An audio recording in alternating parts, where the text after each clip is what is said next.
Olá, está começando o Boletim de Notícias. Que bom ter a sua companhia e audiência a partir de agora. Chegaram nesta quinta-feira ao Brasil as primeiras vacinas contra a Covid-19 destinadas a crianças de 5 a 11 anos. A remessa com 1.200.000 doses do imunizante da Pfizer foi descarregada no aeroporto de Viracopos, em Campinas. O lote será distribuído a estados e municípios para iniciar a aplicação. A previsão é que o Brasil receba em janeiro um total de 4.300.000 doses da vacina.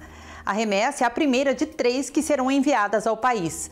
Segundo o Ministério da Saúde, durante o primeiro trimestre, devem chegar ao Brasil quase 20 milhões de doses pediátricas, destinadas ao público-alvo de 20,5 milhões de crianças. Segundo o Ministério da Saúde, a criança deve ir aos postos de vacinação acompanhada dos pais ou responsáveis ou levar uma autorização por escrito.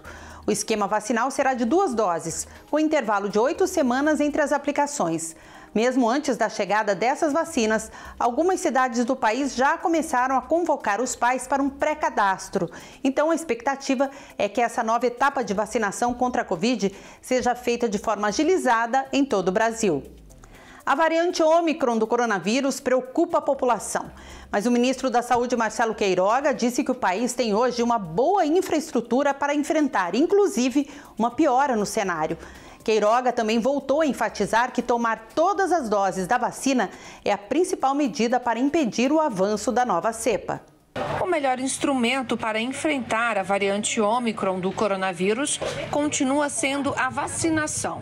O alerta é do ministro da Saúde, que pede que os brasileiros completem o esquema vacinal e também tomem a dose de reforço. A principal ação, sem dúvida, é a campanha de vacinação, ampliar a dose de reforço. E em alguns estados onde a segunda dose está baixa, tem que ampliar. Nós sabemos que os indivíduos que não têm o esquema vacinal completo, eles têm mais chance de desenvolver formas graves da doença. Segundo o ministro Queiroga, no momento os estados da região norte são os mais preocupantes porque estão com maior atraso na vacinação. Por outro lado, o governo federal tem hoje melhor estrutura para atender situações de emergência, caso aumente a necessidade por oxigênio nos hospitais ou haja necessidade de reativar leitos hospitalares. Esse ano nós já temos uma estrutura melhor.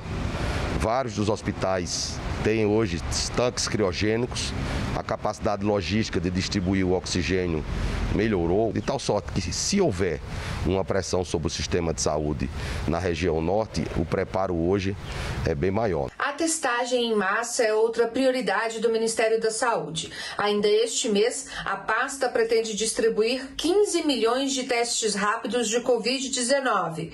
Para fevereiro, está prevista a distribuição de outros 13 milhões de testes. E o Ministério da Saúde deve enviar nos próximos dias à Anvisa documentos para a regulamentação do uso no Brasil de autotestes vendidos em farmácias. No momento onde precisamos aumentar a capacidade de testagem, a iniciativa privada e cada um dos brasileiros que tem sintomas gripais podem também se somar à iniciativa do governo federal. Para conter o surto de Covid-19 em navios, o governo federal suspendeu a temporada de cruzeiros no Brasil até 21 de janeiro. Quem teve algum problema de cancelamento ou reembolso de viagem deve tomar medidas para evitar transtornos. O surto de Covid-19 nos navios interrompeu o passeio pela costa brasileira. Entre 26 de dezembro e 3 de janeiro, 798 casos foram confirmados, 60% em tripulantes. A Anvisa recomendou e o governo federal, após reunião com empresários do setor, decidiu pelo desembarque de todos e a suspensão da temporada de viagens, com retorno somente em 21 de janeiro. Érica, que esteve a bordo com a família, ia para Porto Velho. Ela saiu do Porto de Santos e, depois de passar horas confinada, teve que descer no meio do caminho. Meu destino não era nem esse, era um melhor ainda. Agora, para eles devolverem o dinheiro, eu ainda tenho que aguardar até 31 de dezembro para receber o valor integral.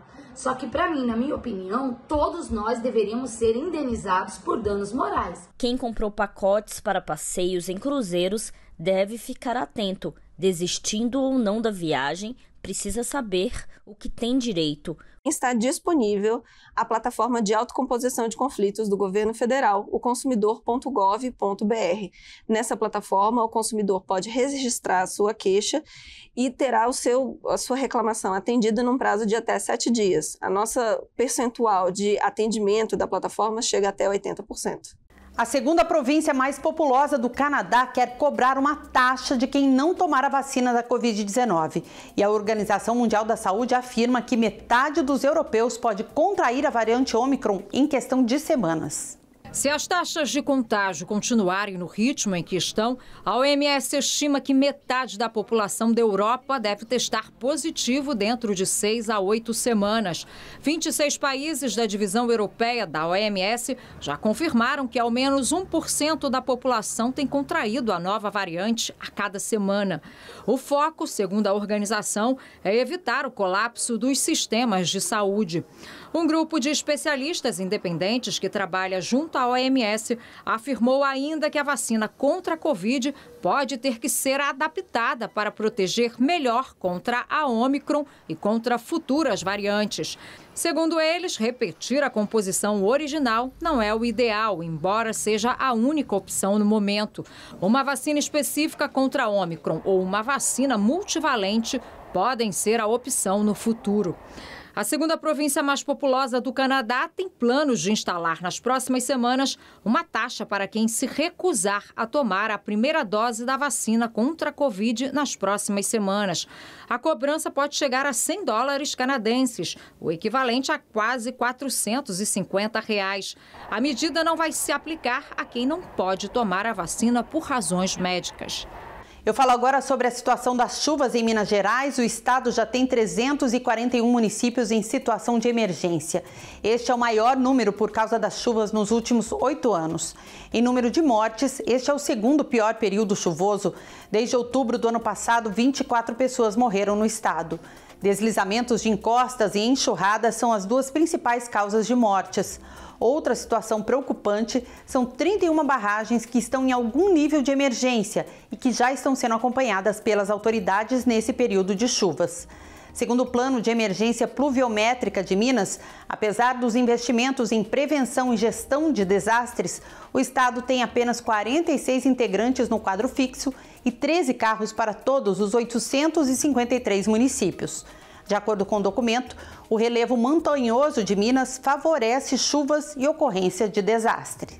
Todo mundo sabe que agora, no início do ano, as contas se multiplicam e que sem organização fica bem mais complicado. Veja como organizar as suas finanças nesse período. O ano começa cheio de expectativas, mas também cheio de boletos. IPTU, IPVA, material escolar, seguro do veículo, é conta que não acaba mais. E será que nos programamos para pagar tudo isso? Sempre eu me programo, nunca gasto além do que eu ganho. Sempre me programo. Não deu, não se programei para nada. Algumas eu vou parcelar e outras eu vou conseguir pagar. Programei, guardei o 13º para as contas do início do ano. Para não começar apertado. Isso, exatamente. 75% das famílias brasileiras estão endividadas. O problema é que essas dívidas se acumulam com as contas que aparecem agora.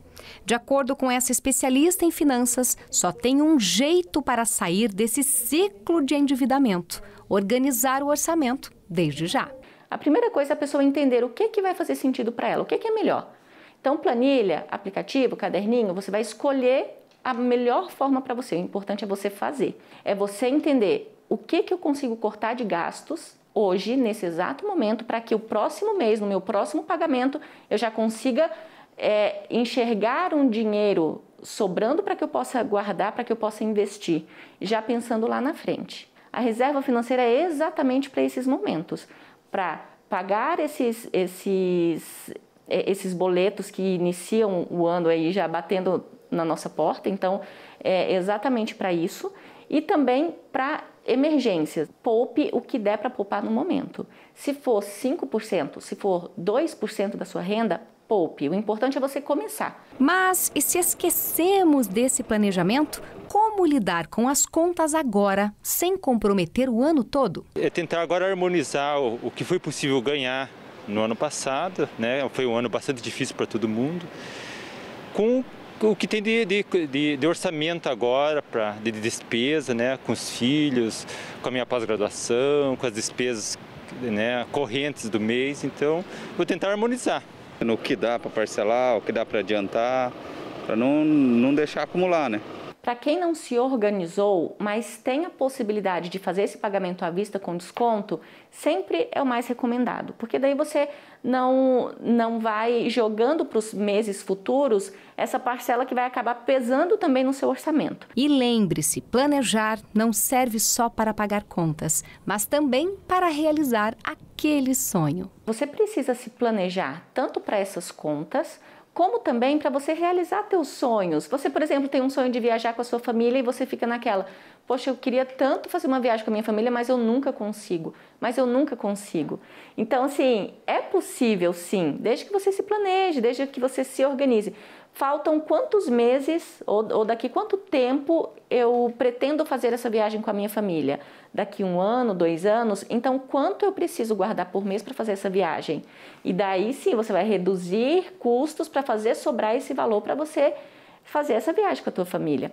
Da mesma forma acontece com as contas. É você, em primeiro lugar, ter em mente que o seu dinheiro, aquilo que você recebe mensalmente, não é para você viver só o momento, você torrar tudo e esquecer do dia de amanhã, mas é para você viver o momento, mas sempre pensando no amanhã. E olha essa, um estudo de Israel mostrou que um peixe dourado pode dirigir um aquário sobre rodas. A conclusão é que a capacidade de navegação da espécie não fica limitada ao meio ambiente. Os peixinhos dourados podem ter memória curta, mas de acordo com um estudo de uma universidade israelense, eles podem dirigir. Pesquisadores da Universidade Ben Gurion de Negev descobriram que as habilidades inatas de navegação do peixe permitem que ele conduza um veículo robótico em direção a um alvo terrestre se receber uma recompensa alimentar. Para realizar o experimento incomum, a equipe colocou um aquário sobre um conjunto de rodas motorizadas. Um sistema de câmeras registrou os movimentos do peixe na água e os traduziu em direções de navegação, movendo a engenhoca na direção em que o animal colidiu contra o vidro. Em um vídeo divulgado pela universidade, o peixe dourado pode ser visto conduzindo o veículo em direção a uma marca colorida na parede da sala de experimentos. A pesquisa, revisada por pares e publicada em uma revista especializada, sugere que a capacidade de navegação é universal e não específica ao meio ambiente. O Boletim de Notícias está terminando, mas você continua com a nossa programação. Até a próxima!